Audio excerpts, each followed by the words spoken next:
Kakinada lorry owners అసోసియేషన్లో సంక్రాంతి పండుగ సందడి నెలకొంది. శనివారం లారీ ఓనర్స్ అసోసియేషన్ ఆవరణలో అసోసియేషన్ సభ్యులకు రగ్గులను అసోసియేషన్ అధ్యక్షులు ఎన్ఎస్ రాజు పంపిణీ చేశారు. సందర్భంగా ఆయన మాట్లాడుతూ Kakinada smart city MLA Dwarampudi Chandrasekhar Reddy, రాష్ట్ర రైస్ మిల్లర్స్ అసోసియేషన్ అధ్యక్షుడు ద్వారంపూడి వీరభద్రారెడ్డి ఆశీస్సులతో సరళ ఫుడ్స్ అధినేత వినోద్ అగర్వాల్ సహకారంతో రగ్గులను పంపిణీ చేయడం జరిగిందని అన్నారు. అలాగే సంక్రాంతి పండుగ సందర్భంగా లోకల్ డ్రైవర్స్, పెన్షనర్లు 100 మందికి 25 కేజీల బియ్యం బస్తా, జత బట్టలు, కందిపప్పు, ఆయిల్ ప్యాకెట్, పంచదార అందించడం జరిగిందని వివరించారు.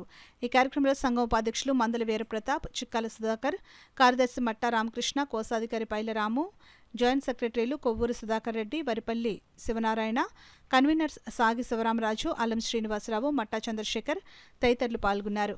ప్రతి ఏడాది ఈ ఏడు కూడా 14 మంది మన గైడ్స్ ఎవరైతే ఉన్నారో లోకల్ డ్రైవర్లకి వాళ్ళకి ఒక రైస్ బ్యాగ్, ఒక ఆయిల్ ప్యాకెట్, ఒక కేజీ కందిపప్పు, కేజీ షుగరు, పండుగ నిమిత్తం ఆ కుటుంబాలకు ఒక్కొక్కరికి 2,000 రూపాయలు నగదు, ఒక డబ్బు ఇవ్వడం జరుగుతుంది. మీ అందరి ఆశీర్వాదంతో వాళ్ళు కూడా ఇక్కడ కష్టపడి ఎప్పటి నుంచి యూనియన్ని నమ్ముకున్న కాబట్టి బయట లారీలు మనకు వస్తూ ఉంటే వాళ్ళకేదో కొంచెం ఆదాయం వచ్చేది.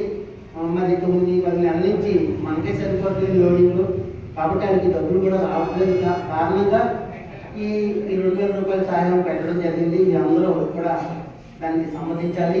అలాగే 35 మంది పెన్షనర్స్ ఎవరైతే ఉన్నారో 1000 రూపాయలు తీసుకునే వాళ్ళకు కూడా ఒక రైస్ బ్యాగ్, ఒక జత బట్టలు, ఈ కిట్టు, రగ్గు కూడా ఇవ్వడం జరుగుతుంది. అంతేకాకుండా కాకినాడ లారీ ఓనర్స్ పుట్టిన కాడి నుంచి మన అసోసియేషన్ ఎదుగుదలకి వాళ్ళ వంతు కృషి చేసినటువంటి మన అసోసియేషన్ స్టాఫ్, అది మన సిబ్బంది అంటే మన పర్సనల్ అనమాట.